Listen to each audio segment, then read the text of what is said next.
এখানে ভালোবাসার কারণে বিজনেস শুরু করেছি, তখন আসলে ব্যাংকের চাকরি রিজাইন করেছি। তো ফায়ার সেফটি সেক্টরে 9 বছর থেকে আছি, 2014 থেকে। তো আমি যেটা বলবো, এই বিগত 9 বছরের মধ্যে 2022-এ আমি টেকনিক্যাল ট্রেনিংগুলো করার সুযোগ পেয়েছি। তার মধ্যে এই ডিসিতে 2বারের জন্য, দ্বিতীয়বারের জন্য আসলাম। এর আগে আমরা ওই যে ফায়ার অ্যালার্মের যে ট্রেনিংটা হয়েছিল সেখানে অংশগ্রহণ করেছিলাম, আর এইবার এই fire hydrant system 10 type fire পাম্পে অংশগ্রহণ করলাম। এছাড়া ফায়ার সার্ভিস অ্যান্ড সিভিল ডিফেন্সে ও ফায়ার সেফটি ম্যানেজারের কোর্স 13তম হয়েছে, ওখানে একজন অংশগ্রহণকারী হিসেবে আছি। এই ডিসেম্বরে ফাইনাল পরীক্ষা হবে। এছাড়াও ডিজাইন বেসড আরেকটা প্রোগ্রাম করেছিলাম। আমাদের যে ইন্টারন্যাশনাল ফায়ার এক্সপো হচ্ছে 2022, সেখানে দুটো টেকনিক্যাল সেমিনারে অংশগ্রহণ করেছি। তো সেমিনার থেকে বলতে চাই, ওখানে 2টা সেমিনার ছিল, administrative and operational procedure for safety code, আর secondly upcoming challenges of fire safety in Bangladesh. তো এইখানে এক্সপোতে আমাদের সমস্ত স্টেক হোল্ডাররা ছিলেন, তার মধ্যে উল্লেখযোগ্য ইসাব তো আছেই, বিজিএমই, বিকেএমইএ, ডিসিসিআই, সরকার সংশ্লিষ্ট মন্ত্রণালয়, ইভেন প্রফেশনালস ছিলেন। আমরা প্রথমে এখানে ফায়ার অ্যালার্ম সিস্টেমের ট্রেনিং করতে এসে ইঞ্জিনিয়ার হাসমতুজ্জামান স্যারকে পেয়েছিলাম। উনিও সেফটি কোডের ওই সেমিনারে ছিলেন প্যানেলিস্ট হিসাবে। তো সেখানে যে কথাটা আমি এখানে বলতে চাই, সেফটি কোডের আমরা ট্রেনিং করতে গিয়ে বা এই টেকনিক্যাল ইস্যুগুলোতে দেখি যে আমাদের প্রথমে আমাদের স্যার পড়িয়েছিলেন যে কোড এবং স্ট্যান্ডার্ডের পার্থক্য। তো আমাদের কোড হলো ল, এটা এখানে আমাদের দেশীয় আইন হিসেবে বিএনপিসি, এটা আমাদের জন্য কোড। আর স্ট্যান্ডার্ড যেগুলো আছে তার মধ্যে উল্লেখযোগ্য এনএপিএ। তো প্র্যাকটিক্যাল সেক্টরে কাজ করতে গিয়ে এগুলোর মধ্যে একটা সমন্বয়হীনতা লক্ষ্য করা যায়। আর এতগুলো কোড এবং স্ট্যান্ডার্ড এগুলো মনে রাখা, এটা আসলে খুব কষ্টকর। তো এই জন্য প্রথম যে টেকনিক্যাল সেমিনারটা হয়েছে এক্সপোজে, তো সেখানে বলা হচ্ছিল যে দেশীয় আমাদের একটা লোকাল কোড, যেটার মধ্যে সব জিনিসের সমন্বয় থাকবে এবং একটাকে ফলো করে আমরা চলতে পারবো।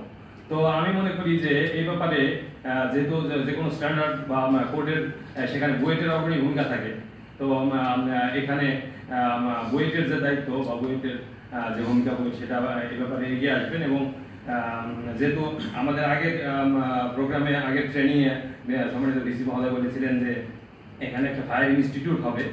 তো যেহেতু ফায়ার ইনস্টিটিউট হবে এবং সবগুলো বিষয়গুলো এগিয়ে যাবে, তো সেই প্র্যাকটিক্যাল সেক্টরে সুন্দরভাবে কাজ করার জন্য এই কোডের একটা সমন্বয় এটা দরকার।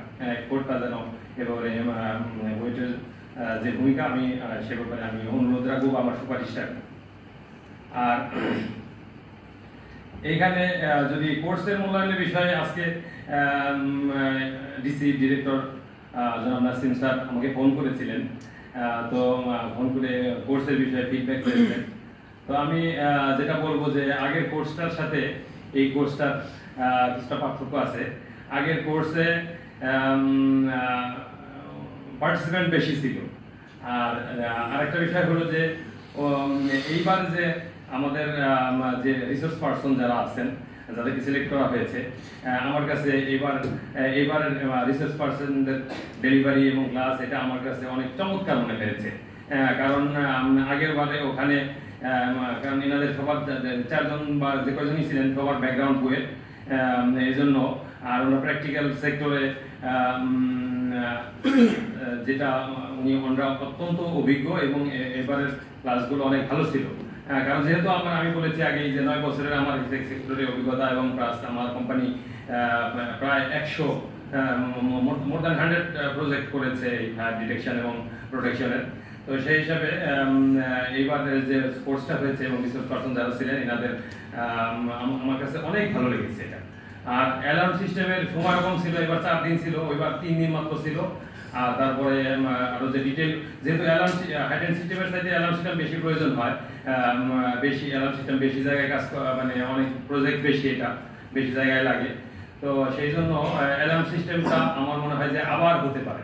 হ্যাঁ, এবং এইবার যেরকম ভাবে নিরপেক্ষভাবে রিসার্চ পার্সনদেরকে আমি আর ডিটেল বলতে চাচ্ছি না, নির্বাচন করা হয়েছে।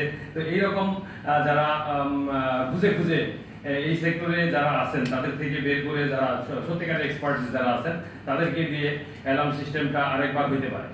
আর নাসিম স্যার ওই পার্টিসিপেন্টদের বিষয়ে বলেছিলেন, তো সেই জন্য আমি বলেছিলাম যে যেহেতু এখানে কিছু অর্গানাইজেশন আছে এবং আমাদের কিছু গ্রুপ আছে, আমি বেসিক্যালি কিছু যেমন ফেভআপ, আমাদের যে fire equipment association, owners association, সেখানে আমি একজন মেম্বার অফ ফেভআপ।